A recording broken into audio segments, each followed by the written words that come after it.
प्रिय विद्यार्थियों, नीति शतकम जो हमारे प्रथम वर्ष संस्कृत विषय के प्रथम प्रश्न पत्र में निर्धारित है, हम उसका अध्ययन कर रहे हैं।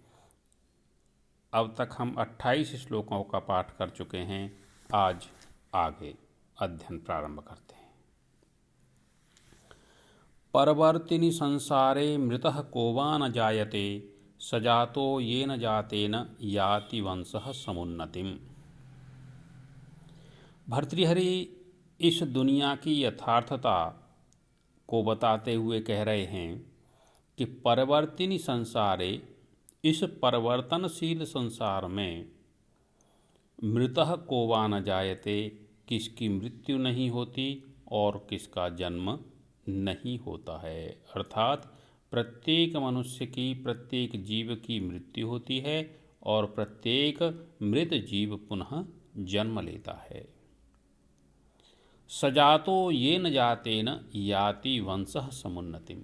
लेकिन उसका जीवन लेना, उसका जन्म लेना ही सार्थक है। येन जातेन, जिसके जन्म लेने से वंशः समुन्नतिम् याति, वंश समुन्नति को, प्रतिष्ठा को प्राप्त करता है।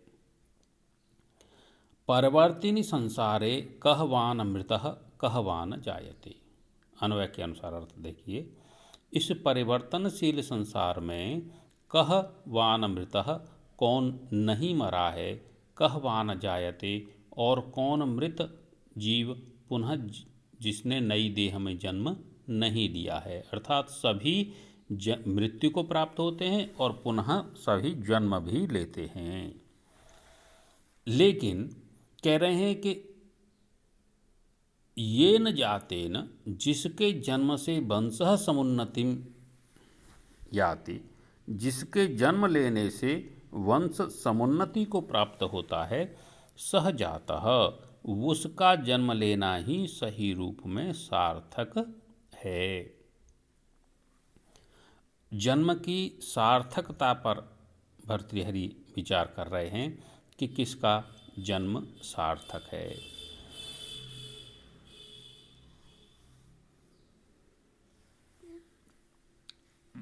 जन्म तो पशु पक्षी भी लेते हैं, अपना जीवन यापन करते हैं और पुनः मृत्यु को प्राप्त हो जाते हैं और पुनः जन्म लेते हैं। लेकिन जिसके जन्म लेने से वंश की उन्नति होती है, समाज की उन्नति होती है और देश की उन्नति होती है, उसी व्यक्ति का जन्म लेना यथार्थ रूप में सार्थक है। ऐसा भर्तृहरि का इस श्लोक के द्वारा प्रतिपादन है। इस श्लोक में अनुष्टुप छंद है और बहुत महत्वपूर्ण श्लोक है। कुसुमस्तव स्तवकस्यैव द्वैवृत्तिर्मनस्विनः मूर्ध्नि वा सर्वलोकस्य शीर्यते वन एव वा। कुसुमस्तवकस्यैव द्वैवृत्तिर्मनस्विनः मूर्ध्नि वा सर्वलोकस्य शीर्यते वन एव वा। मानशौर्य पद्धति का हम इस समय अध्ययन कर रहे हैं। स्वाभिमानी व्यक्ति का क्या स्वभाव होता है, ये श्लोक में भर्तृहरि बता रहे हैं। कुसुम स्तवकस्यैव, फूल के गुच्छे के समान, मनस्विनः, मनस्वी व्यक्ति की, स्वाभिमानी व्यक्ति की, द्वैवृत्ति, दो ही वृत्तियाँ होती हैं, दो ही तरह की स्थिति होती हैं, दो ही तरह का व्यवहार होता है। कैसा?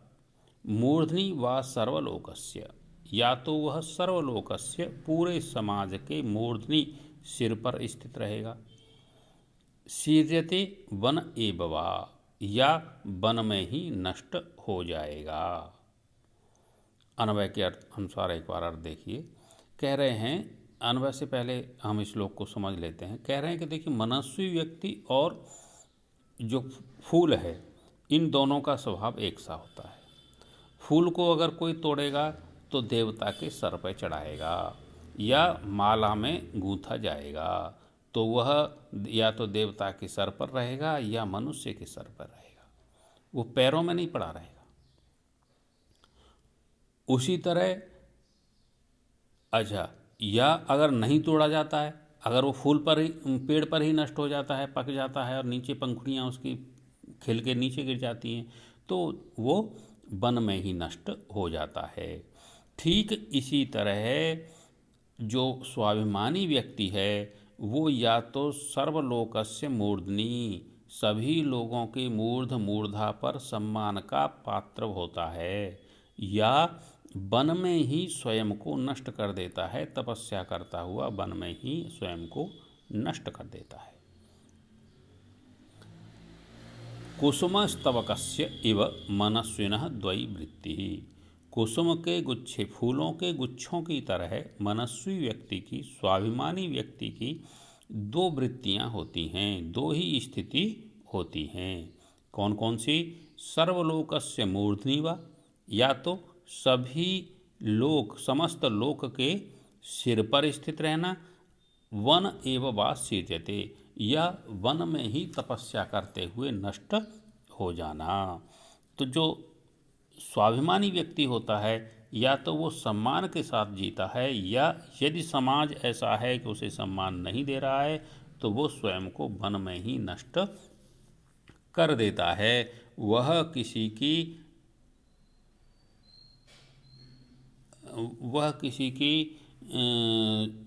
चापलूसी करता हुआ, वह किसी की स्तुति करता हुआ जीवित नहीं रहता है। यह मनस्वी व्यक्ति की, स्वाभिमानी व्यक्ति की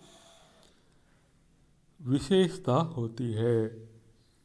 इस श्लोक में अनुष्टुप छंद है और कुसुमस्तवकस्य इव यहाँ पर उपमा अलंकार है।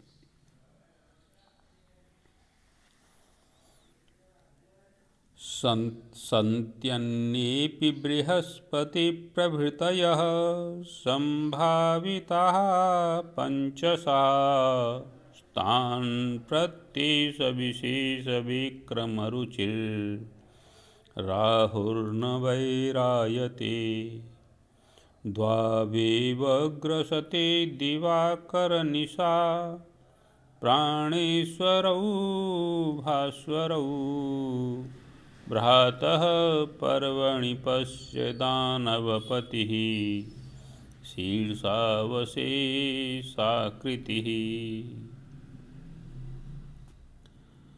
भर्तृहरि कह रहे हैं कि जो स्वाभिमानी लोग होते हैं वो कभी भी पीछे से हमला नहीं करते और अपने योग्य ही शत्रु को चयन करते हैं। राहु के उदाहरण से वो कह रहे हैं कि देखिए ये राहु है, ये राहु चाहता तो और जो बुध बृहस्पति शुक्र शनि ग्रह हैं उनको भी ग्रस सकता था, लेकिन उन्होंने कहा नहीं, मेरी रुचि किस में है? जो ज़्यादा पराक्रमी हैं, जो लोगों के सामने रहते हैं, उनको ही मैं बैर करूँगा। और किससे बैर किया? राहु का बैर किससे है? मूल रूप से चंद्रमा से और सूर्य से। और वो भी उनको किस दिन ग्रसता है? किसी ऐसे दिन नहीं जब सभी लोग शांत हों, सब छुपे हुए हों, पर्व के समय, पूर्णिमा और अमावस्या को जब सब लोग इनकी स्तुति कर रहे होते हैं तब वो इनको ग्रसता है। तो इस रूप में यहाँ कवि बता रहा है कि जो स्वाभिमानी व्यक्ति होता है उस स्वाभिमानी व्यक्ति की बैर की भी अपनी एक सीमा होती है, बैर का भी अपना एक सिद्धांत होता है।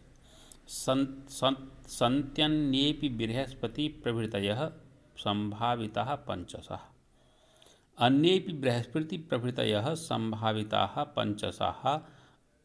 बृहस्पति आदि और भी 5-6 ग्रह हैं, लेकिन तान प्रत्येश विशेष विक्रम रुचि, विशेष विक्रम पराक्रम में रुचि रखने वाला राहु तान प्रति न वैरायते, उनके प्रति कोई विशेष बैर नहीं रखता है। निशाचर निशा प्राणेश्वरौ भास्वरौ, निशा के प्राणेश्वर चंद्रमा और भास्वरौ प्रकाश के स्वामी